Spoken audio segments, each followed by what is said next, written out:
Hello दोस्तों, I hope आप सब लोग अच्छे होंगे।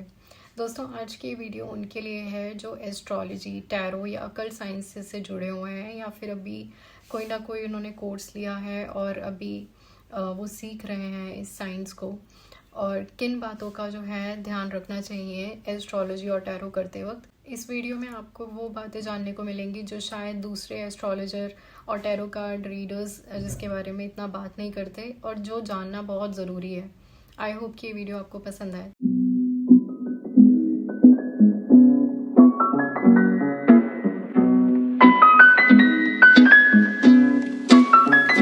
टैरो और एस्ट्रोलॉजी हम तभी सीखना चाहते हैं जब हमें बाहर आंसर्स नहीं मिल रहे होते चीज़ों के, और हम बहुत ज़्यादा या तो सफ़र कर रहे होते हैं। तब जब हमें कहीं आंसर्स नहीं मिलते तो हमें एस्ट्रोलॉजी और टैरो से आंसर्स मिलते हैं। अगर आप इस फील्ड में आना चाहते हो और आपने टैरो के कोर्सेज अभी ज्वाइन किए हैं या फिर आप ज्योतिष पढ़ चुके हो या पढ़ रहे हो, तो कुछ पॉइंट्स हैं जो मैंने यहाँ पे लिखे हैं जो आपको पता होने चाहिए बिफोर बिकमिंग एस्ट्रोलॉजर और टैरो कार्ड रीडर, और कोई भी अकल साइंसेस का अगर आप कोर्स कर रहे हो। ये कुछ पॉइंट्स हैं। पहली चीज़ ये कि आप जैसे ही अगर कोई आपके पास आता है क्लाइंट, तो आप उसकी एनर्जी को एब्जॉर्ब कर सकते हो। बहुत हद तक आप करते भी हो, और ये बहुत कम लोगों को पता है। जब कोई अपनी प्रॉब्लम्स को बताता है आकर, तो आप एक एम्पैथ की तरह या फिर सिंपैथी की तरह भी अगर आप सुनते हो, तो आप उसकी एनर्जी को एब्जॉर्ब कर रहे होते हो अपने अंदर। तो उस टाइम पे तो आपको लगता है कि सब नॉर्मल है, आप एक क्लाइंट से ही डील कर रहे हो, बट कहीं ना कहीं वो चीज़ें जो हैं आपको भी इफ़ेक्ट करती हैं। और उस टाइम पे आपको अपने लिए क्या करना होता है कि आपको या तो सॉल्ट बाथ हर सैटरडे लेना होता है, या फिर हर दिन अगर आप बहुत ज़्यादा क्लाइंट से रोज़ डील कर रहे हो तो आपको डेली क्लेंजिंग करनी होती है अपनी। तो सेल्फ क्लेंजिंग जिसे हम बोलते हैं, सेल्फ क्लेंजिंग में होता है कि सिर्फ आपको अपनी बॉडी के लेवल पे नहीं, अपने माइंड के लेवल पे भी आपको हीलिंग करनी होती है। और जैसे आपने सॉल्ट बाथ लिया या फिर आपने मंत्र चैंटिंग किया, जब भी कोई क्लाइंट आके अपनी स्टोरी बताता है तो कहीं ना कहीं हमारा सबकॉन्शियस ब्रेन भी जो है उस पर फोकस कर रहा होता है और बहुत ध्यान से जो है वो सुन रहा होता है। तो कहीं ना कहीं जो उसकी एनर्जीज़ हैं हमसे जुड़ती हैं और हम पे भी इफ़ेक्ट करती हैं। तो इस चीज़ का बहुत ध्यान रखना है कि आपको क्लाइंट की स्टोरी को अपनी स्टोरी नहीं बनाना।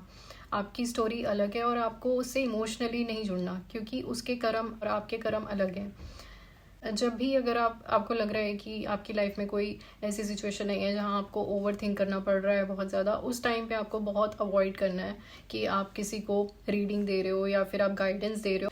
एक चीज़ जो बहुत ज़रूरी है कि जब भी अगर आप डील कर रहे हो रोज़ क्लाइंट से, तो आप सेल्फ क्लिनजिंग ज़रूर करो। सेल्फ क्लिनजिंग में सिर्फ बॉडी पर नहीं, माइंड के लेवल पे भी आपको क्लिनजिंग करनी होती है। माइंड पर आपको ऐसे करनी होती है कि एक तो आप फ़ोन को ज़्यादा यूज़ मत करो।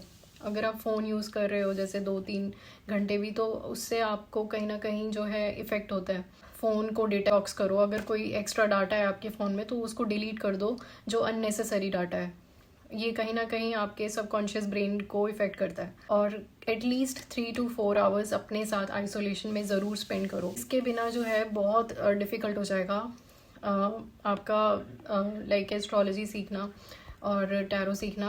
कहीं ना कहीं ये ना आपको इफ़ेक्ट करने लग जाएगा अगर आप आइसोलेशन में खुद के साथ टाइम स्पेंड नहीं करते और इंट्रोस्पेक्शन नहीं करते। और जहाँ पे भी बैठ के आप गाइडेंस या रीडिंग्स देते हो लोगों को, वो स्पेस का क्लीन होना बहुत ज़रूरी है। आप विंडो को ओपन कर सकते हो या फिर वहाँ पर आप जैसे धूप या अगरबत्ती जैसी चीज़ों को जला के रख सकते हो, क्योंकि उससे जो है एनर्जी स्टक नहीं रहती है।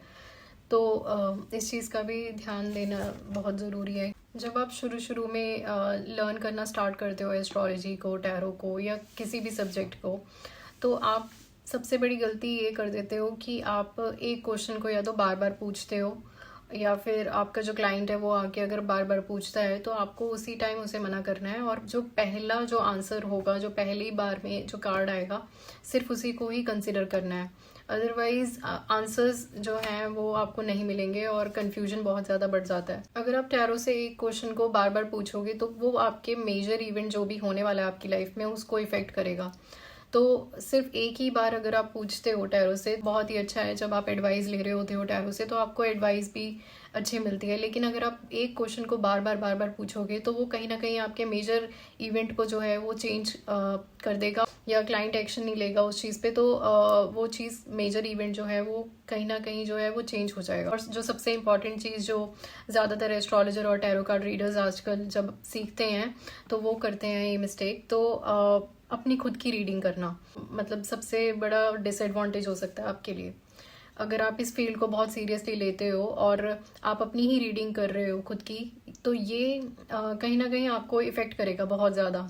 तो इट्स बेटर कि आप अपनी रीडिंग खुद की ना करके, जब आपको लग रहा है कि आपको कुछ आंसर्स चाहिए तो आप किसी और को बोल सकते हो, किसी और से रीडिंग ले सकते हो। लेकिन इट्स बेटर कि आप खुद का चार्ट ना देखो और अपनी खुद की टैरो रीडिंग ना करो। तो मेरे हिसाब से इन चीज़ों का ध्यान रखना बहुत ज़रूरी है। और बाउंड्रीज को स्ट्रॉन्ग बनाना, बाउंड्रीज स्ट्रॉन्ग होंगी तो आप अपनी इमोशनल स्टेबिलिटी पे फोकस भी कर पाओगे। आई होप आपको इस वीडियो से बहुत से इंसाइट्स मिले होंगे। अगर आपको ये वीडियो अच्छी लगी तो कमेंट बॉक्स में कमेंट करके ज़रूर बताएं, और आपके अपने चैनल यूनिवर्स एक्सेस को सपोर्ट करने के लिए लाइक शेयर सब्सक्राइब करना ना भूलें। Thank you for watching.